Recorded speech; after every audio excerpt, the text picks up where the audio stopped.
Show de bola. Toca a ficha. Show de bola, pessoal. Bom dia, meu nome é Kaique e a discussão de hoje vai ser sobre NOACs versus varfarina em pacientes com fibrilação atrial com válvula biológica. Essa é uma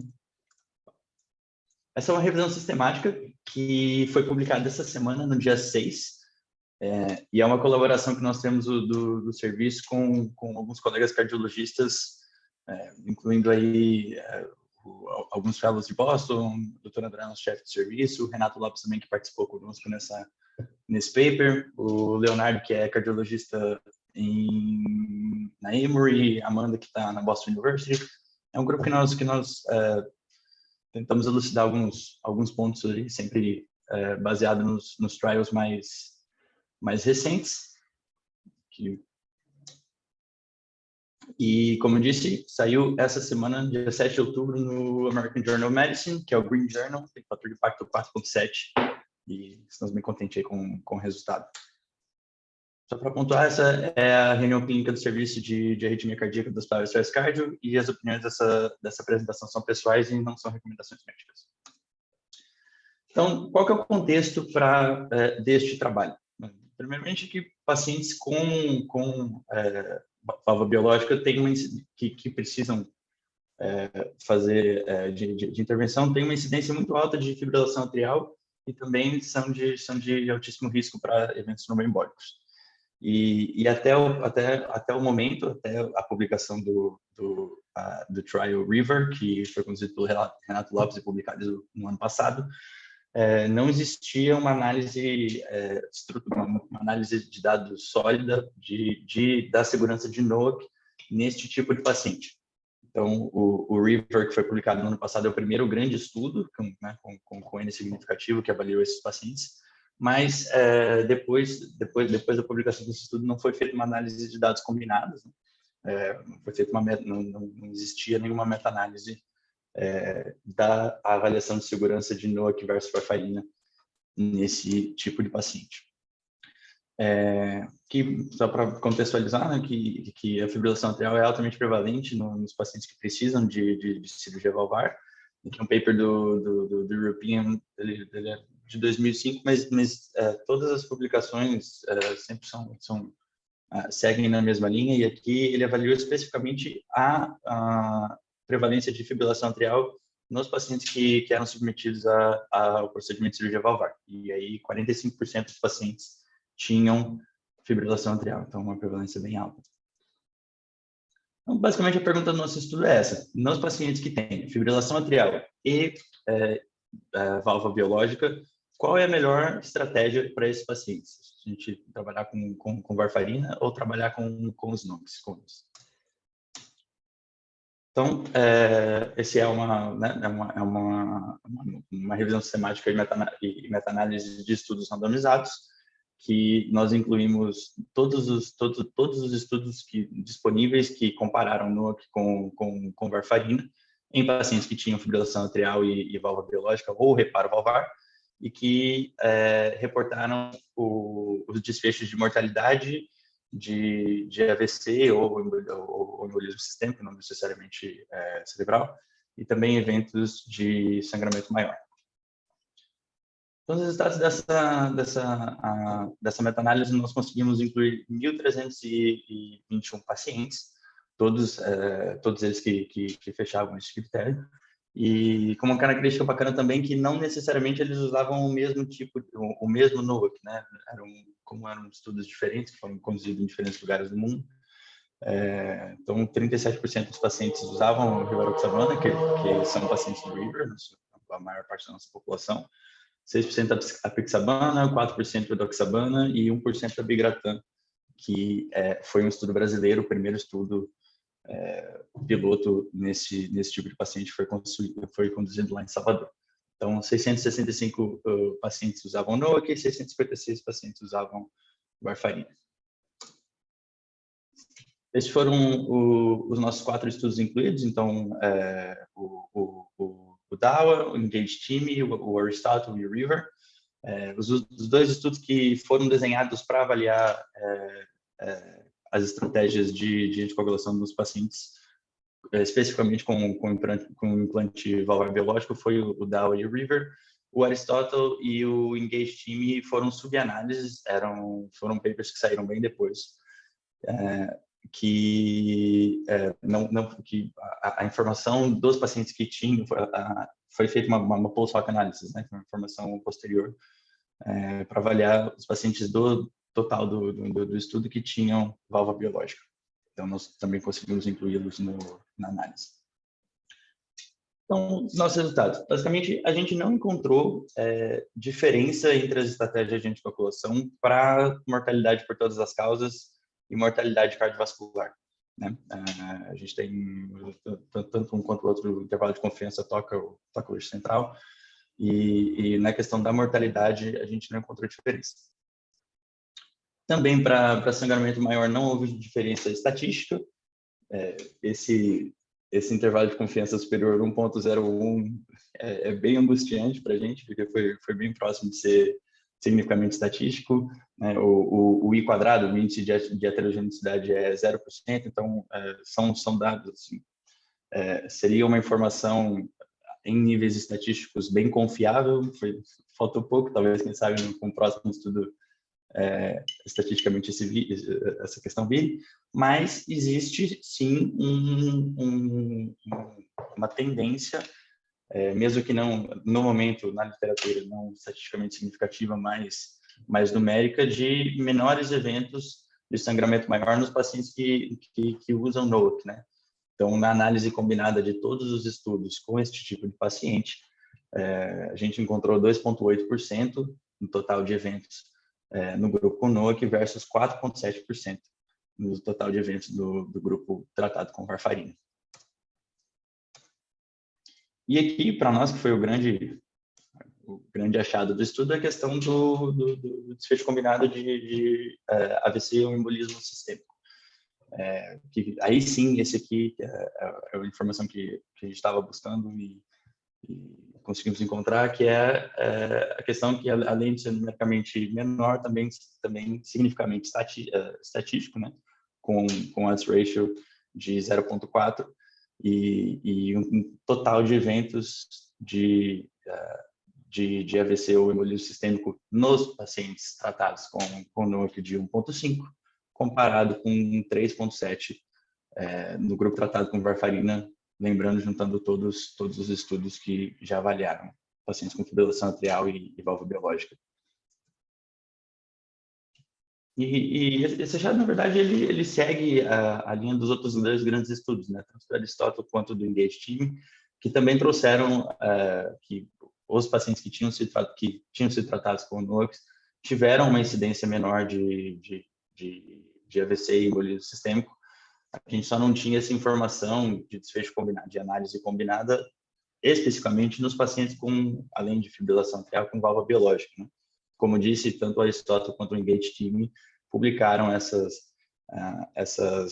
informações deste grupo específico posteriormente, né? O Engage Team é uma research letter que foi publicada em 2017, o Aristóteles também em 2016, se não me engano. Então, o achado no subgrupo com pacientes com FA e válvula biológica segue os resultados que a gente já tinha aqui, também uma outra meta-análise, aí sim envolvendo todos os pacientes com FA que testaram diferentes estratégias de anticoagulação, com varfarina, e aí agora a gente traz a novidade dos pacientes com FA mais válvula biológica. Então, basicamente, os achados do nosso estudo foram esses. A gente, existe disponível a informação de 1.321 pacientes, 4 estudos ao total. Reiterar que a importância, o grande trigger para a gente ter iniciado esse trabalho foram os achados do River, né, que foi um estudo genial que o Renato conduziu, e são todos os outros estudos, ou as subanálises, são estudos bem menores, né, bem pequenos. O DAWA tem 20 e pouquinhos pacientes, ou a gente conseguiu incluir 100 e poucos pacientes do Aristóteles, também do Engage, mais ou menos o mesmo número, mas o River foi um estudo com quase 1.000 pacientes que foi desenhado para isso, E aí, mais uma vez, a gente vê a importância dos estudos, né? Foi um estudo que foi em vários centros, em vários países, mas a gente vê que a importância que o Brasil está tendo agora nessa questão de pesquisa internacional, o trabalho do Renato aí tem sido realmente fantástico. E aí foi a partir da publicação deste trial no ano passado que a gente conseguiu conduzir essa análise, porque sem o River também, né, até talvez uma possível limitação do estudo, porque o River obviamente puxa todos os outros resultados. A meta-análise antes da publicação do River, depois da publicação do River, ela tem resultados semelhantes, mas a significância estatística ela varia com os outros, principalmente com a questão do desfecho de AVC e embolismo sistêmico. Então, foi seguramente um grande estudo que saiu em 2020. Esses achados a gente apresentou no ACC esse ano, foram selecionados para apresentação oral, a gente ficou bem contente, tem uma porcentagem bem pequena dos estudos, dos abstracts que são mandados para o ACC que podem ser apresentados como apresentação oral. E agora também a gente foi convidado para apresentar os resultados desse trabalho no ACC capítulo Hong Kong, que vai ser um congresso híbrido que vai acontecer no final de outubro agora, e tá fazendo mais ou menos essa mesma apresentação, por isso que o slide está em inglês, já estou preparando para o congresso no final do mês. E vamos apresentar lá também. E também tivemos a publicação essa semana. Então, em suma, para a discussão, a questão de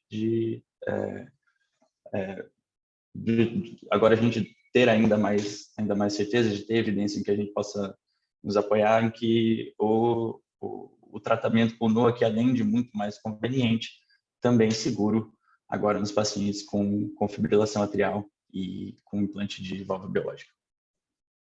Então, fico à disposição para dúvidas. Obrigado. Boa, Kaique, parabéns aí. Então, só vou... Parabéns, obrigado primeiro pela iniciativa de apresentar, né? Kaique pegou ali no final de semana e apresentou. Ele só teve que trocar o artigo porque estava realmente sobrecarregado da agenda dele de plantão e tal, está se formando daqui uns dias. Mas ficou muito bom. Primeiro, em segundo lugar, parabéns pela publicação, né? Foi legal, uma revista boa, um time bom, né? Tem vitória da casa. Muito legal, parabéns. E para mim aí os números são claros, né? Não sei, eu vou deixar, pode abrir, deixa eu ver como é que eu faço para ver o resto da galera aí, para abrir os microfones aí, quem quiser participar e perguntar. Posso começar? Pode, cara, vou abrir. Está aberto aí? Está aberto, pode perguntar para o Kaique lá que ele está. Bom, em primeiro lugar, quero parabenizar o Kaique aí pela participação, pela apresentação. E, apesar dos resultados, né, serem assim, bem conclusivos, né, tem um subgrupo de pacientes que ainda me preocupa. Por exemplo, os pacientes reumáticos. Eu não vi que existe uma meta-análise, se dá para reunir a tabela 1 de todos esses estudos para ver a etiologia reumática, que provavelmente nesses países em que foram realizados os estudos, felizmente tem diminuído bastante. Mas nós aqui no Brasil ainda temos uma boa parcela de pacientes reumáticos. Eu tenho alguns pacientes reumáticos com prótese biológica e FA, que eu não me sinto seguro ainda de mudar para NOACs, em função de átrio grande, presença de fibrose nos átrios. Muitas vezes esses pacientes não têm o trombo no apêndice atrial esquerdo, tem no interior do átrio esquerdo, entende?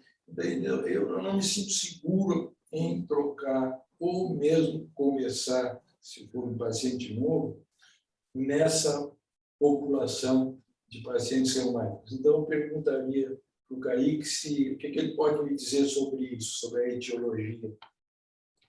Conseguiu ouvir aí, Kaique, a pergunta? Sim, consegui. Professor, a análise de subgrupo, assim, essa meta-análise, em termos gerais, ela não deixa de ser uma meta-análise de subgrupo, né? Quando a gente desenhou um estudo, no nosso pico, a população é pacientes com FA e válvula biológica. E aí, a gente foi buscar onde estavam as informações desse paciente na literatura. Então, como eu disse, 2 de 4 estudos, de todos os estudos que a gente incluiu, são subanálises, né? O Engage Team, ele é uma research letter e com 191 pacientes, que eles não tinham essa informação dos pacientes com válvula biológica.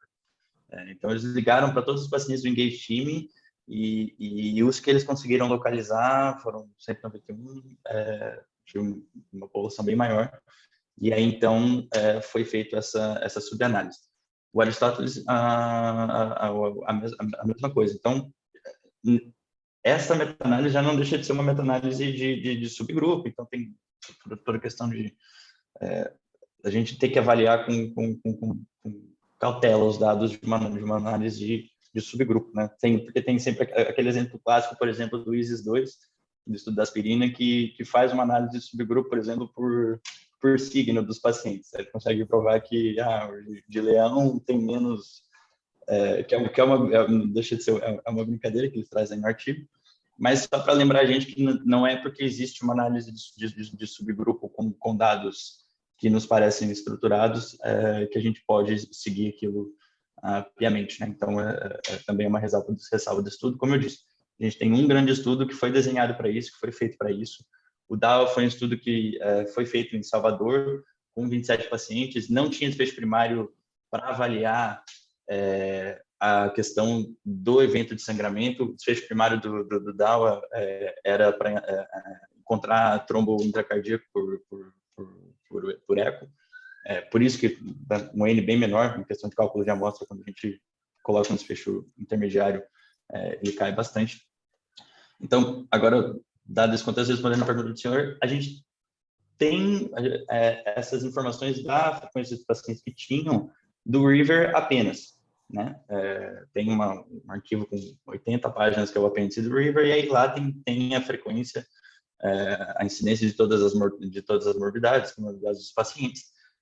Mas a gente tem essa informação específica só do River, que é um estudo do ano passado feito para esta população.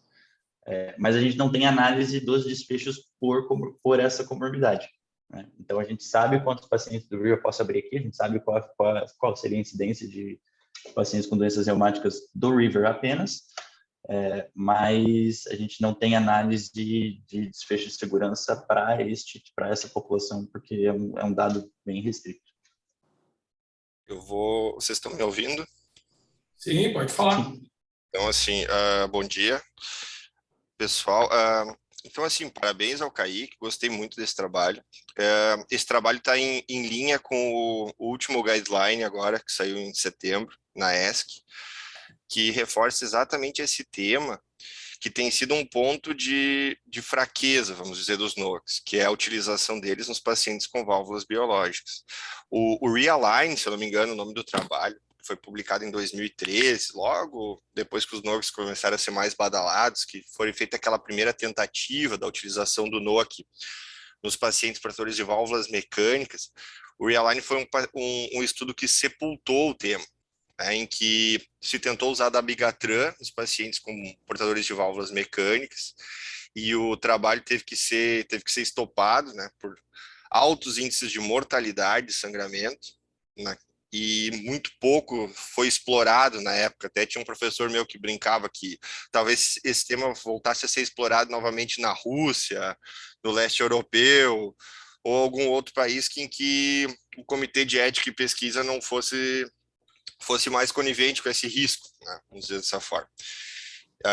Esse trabalho que vocês publicaram agora, ele vai corroborar no guideline, provavelmente esse trabalho vai entrar no guideline, que já vem trazendo o tema, independente da etiologia, que vem junto dessa pergunta, independente da etiologia do problema valvar. A maior parte dos pacientes que vão para a troca valvar, eles têm como etiologia primária do distúrbio da válvula a doença reumática. Se sugere hoje, pelo guide, após a troca, um período de 3 meses de AS até a epitelização da válvula, e nesse período, se o paciente portador de fibrilação atrial, ele utiliza a varfarina, e depois, já estando autorizada a utilização de um NOAC, isoladamente. Eu achei o trabalho muito bom, gostei bastante. Esses dados, e geralmente, quando a gente tem um N pequeno, há uma tendência a acontecer isso na meta-análise. Eu já fiz meta-análise, é uma coisa bem frustrante. Eu tenho um trabalho muito semelhante ao teu, ficou também 003, eu me lembro. O desfecho favorecendo ao que a gente queria, né? Vamos dizer assim. Mas eu acho que é por aí sim a história, acho que é seguro, que é o mais importante é mostrar se é seguro, né? Será que os pacientes não vão sangrar mais com NOAC, os pacientes portadores de válvulas, será que eles não têm outros fatores de risco que predispõem a maior sangramento?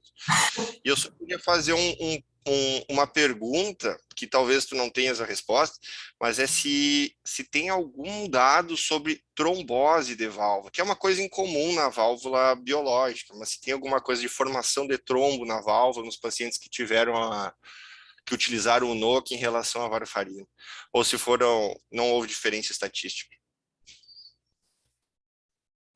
Estatisticamente, não houve diferença. A gente tem esses dados de 2 estudos apenas. De novo, o RIVER foi o estudo que foi desenhado para isso. O estudo, na nossa meta-análise, incluiu 1.321 pacientes, 1.001 são do RIVER, então assim, grande parte da linha de pensamento, tanto que esse estudo, essa meta-análise foi desenhado com o Renato.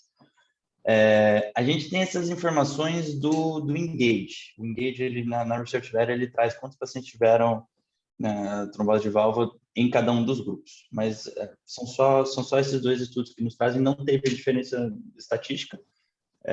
Novamente, né, o Engage a gente trouxe 191 pacientes, então também não é uma população tão expressiva assim, e foram poucos casos, assim, acho que 3 comparado a 5, era um N bem pequeno. Não lembro de cabeça agora, precisaria revisar. E a gente tem essas informações do RIVER também, mas nenhuma delas com significância estatística. É pouco, tanto para um quanto para outro, os dois numericamente são bem pequenos. Não, porque é isso que o guideline vem trazendo também, é o guideline de válvulas, né, que eles fizeram esse parênteses. Nos Estados Unidos tem crescendo muito a utilização off-label dos NOACs nos pacientes com válvulas mecânicas e também nas válvulas biológicas. E nas válvulas biológicas se observa que é mais seguro ultimamente. Tanto que a recomendação ela vem em 2A, não chegou a 1A ainda, porque está faltando um trabalho como o teu aí, algo robusto para realmente botar um ponto final nessa questão. Mas muito interessante. Parabéns de novo.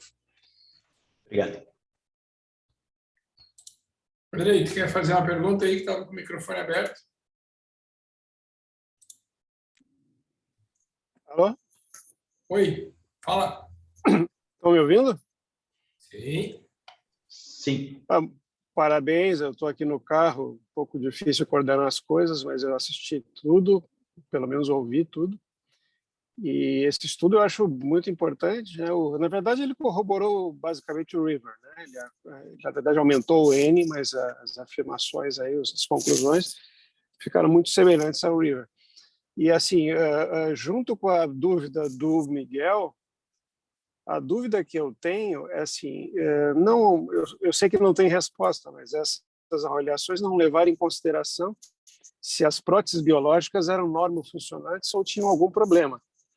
Então, dentro dessa linha que o Clóvis perguntou, de trombose de válvula, né, eu tenho, por exemplo, uma paciente que eu estou acompanhando, que eu estou na dúvida se troco ou não do Marevan para o anticoagulante, que ela tem uma válvula defeituosa, tem uma insuficiência valvar, o link para a valvar é pequeno, mas a própria prótese não está funcionando bem, e nessas situações a gente fica ainda mais preocupado, né, se vai ou não vai trocar para anticoagulante para o NOAC, né? Então fica a minha pergunta, quer dizer, eu acho que se isso vale só para prótese normofuncionante, ou também a gente pode usar naquelas situações em que a gente tem uma disfunção valvar da prótese. Professor, o N de pacientes que tinham feito reparo da válvula era bem pequeno. Tá? A gente teve, se eu não me engano, foram 20 e pouquinhos pacientes.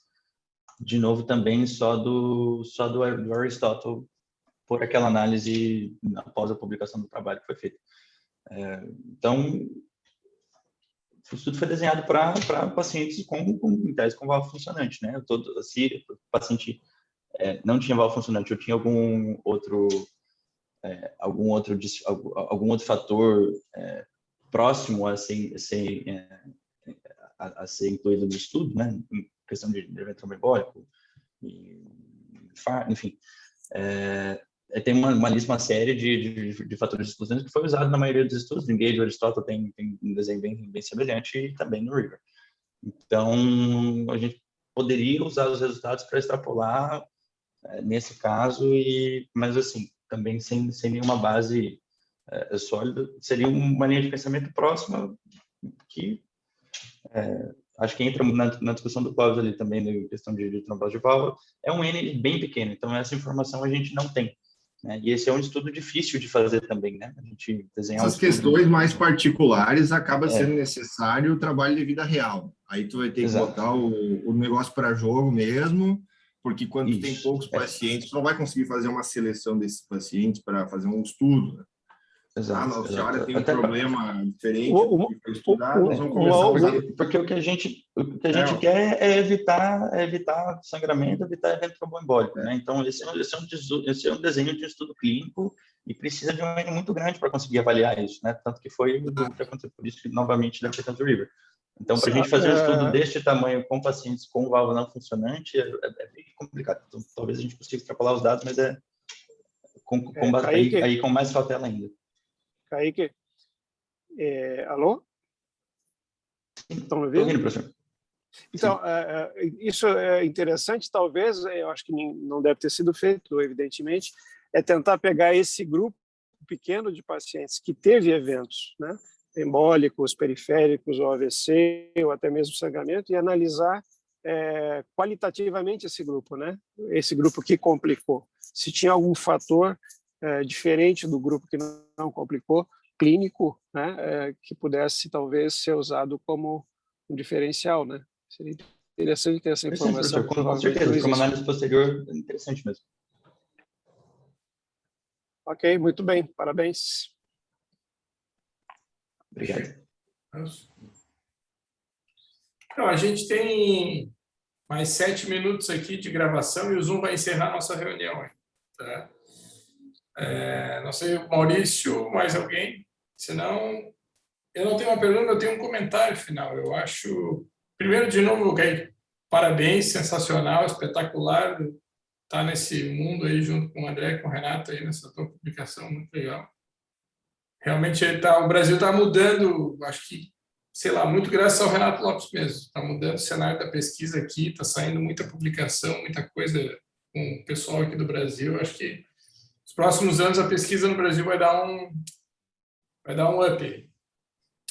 Mas eu acho assim, que qualquer cenário que você comparar os NOACs ou os DOACs com a varfarina, em matéria de sangramento, os DOACs sempre vão ser benéficos. Não tenha dúvida que qualquer população, se já se provou na população normal, já se provou em renal crônico, que era o grande tendão de Aquiles dos DOACs, eles são mais seguros. O problema é realmente segurança, né, em eventos isquêmicos. E aqui, para mim, parece que é seguro tu usar em quem tem válvula biológica. Eu já usava por causa dos números do Aristóteles, tem um artigo separado, publicado sobre isso, eu já usava em válvula biológica. Eu só realmente fico em dúvida, Miguel, no cara que não foi operado. O cara tem fibrilação atrial e tem uma estenose mitral moderada, reumática. Né? Porque agora, depois que ele foi operado, ele foi operado. A válvula dele não é mais reumática. Né? Mas o cara que não foi, acho que a gente não tem essa resposta ainda. Mas uma vez que ele foi operado, tem uma válvula biológica, não vejo por que não usar, uma vez que os números mostram que tem menos sangramento e tem o mesmo número de desfechos. Vamos pensar assim, apesar de numericamente ser menor, estatisticamente ainda o número de desfechos não foi significativa a diferença. Mas é no mínimo igual, né? No mínimo igual. Então, acho que nesse cenário de válvula operada, acho que dá para tocar ficha. O paciente que não foi operado também tende a ter uma doença atrial mais avançada, muitas vezes. E isso também pode, no grupo da varfarina, influenciar em eventos tromboembólicos a despeito da anticoagulação. Também tem esse dado. Eu não sei, cara, porque assim, ó, eu não sei se os eventos maiores nos reumáticos são por uma doença atrial ou pelo grau de comprometimento da válvula. Talvez as duas coisas, porque o átrio fica gigantesco, né? É difícil tu ter outra doença que não reumática que leve a uma estenose mitral. Porque a insuficiência mitral não é tão trombogênica. Que vai depender se o trombo vai se formar na válvula ou se vai se formar no apêndice, no teto atrial. Isso a gente não sabe, se é só no apêndice que se forma. Os pacientes valvares, eles têm uma tendência a formar o trombo na válvula. O paciente com a prótese, o paciente que ainda não foi operado, esse é um fator de risco independente também. Mas pensa, tem mais 4 minutinhos aqui, mas pensa assim, ó, num cara com insuficiência mitral, a válvula tem hipermotilidade. É difícil que vá se aderir alguma coisa à válvula. No paciente com estenose mitral, a coisa é diferente, porque é uma estase sanguínea, há uma dilatação do átrio e a válvula fica hipomóvel, né? Então tem mais chance de aderir trombos ali. Por isso que eu acho que a doença reumática é tão trombogênica assim, por causa da estenose mitral e não da insuficiência mitral. Não existe insuficiência mitral reumática pura. Eu acredito contigo, porque a doença degenerativa... O grau de difusão comissural, evidentemente, que predomine, nesses casos pode ser insuficiência mitral. Então, eu disse, professor Depur, que sempre vai existir um grau de estenose, às vezes discreto, né? E o diagnóstico está sempre com insuficiência mitral, né? Eu acho que tu dá esses novos anticoagulantes orais para estenose mitral não operada, não pode ter dúvida. Não pode dar. Ainda não pode. Não pode dar. Ok. Kaique, só a última pergunta. Tá saindo alguma coisa em hipótese mecânica em andamento, alguma coisa assim? Você está sabendo alguma coisa aí? Como é que tá? Não, professor. Não. O mesmo grupo que fez esse primeiro estudo DAWA lá em Salvador tentou fazer também com prótese mecânica, o estudo também foi interrompido. E no momento não tem em válvula mecânica testando NOAC ainda não. Eu revisei esse assunto para o nosso curso e também não tem... o critério é segurança mesmo, exatamente. A gente acha que vai trombosar a válvula, mas não se sabe o porquê. O paciente talvez tem liberação de citoquinas inflamatórias, que aumenta o sangramento em geral, ninguém sabe explicar porquê, mas todo paciente que tem uma válvula mecânica tem a tendência a sangrar mais mesmo, com o NOAC. Tem vários trabalhos, e apesar disso, há uma tendência a aumentar a utilização nos Estados Unidos nos pacientes com válvula mecânica off-label. Isso é bem preocupante. Pacientes com doença renal e prótese mecânica, e os caras estão tocando bala. Então, nem aí para o tema. Mas válvula mecânica vai acabar. Nos próximos anos, a válvula mecânica vai acabar. O negócio da TAV e da valve-in-valve, né? Quando tu, por exemplo, tem uma estenose aórtica, paciente jovem, que antes a recomendação era botar válvula mecânica, hoje bota biológica para daqui a uns anos botar uma TAV, né? E o Ado já fez... Na TAV também está questionável também, né? Tem alguns casos que aumentou sangramento, aumentou complicação, também está em debate o tema, apesar de ser permitido ainda hoje. É com menor evidência do que o paciente que foi operado mesmo. Puxando a sardinha para o nosso lado, do Brasil, né? O estudo, o registro Vive, que saiu ano passado também na Circulation, é do Dunning, né? O hemodinamicista de Nova York, mas o primeiro autor do artigo, que montou o estudo com ele, é um brasileiro também, Matheus Simonato, que formou tem uns 2, 3 anos da Paulista e está fazendo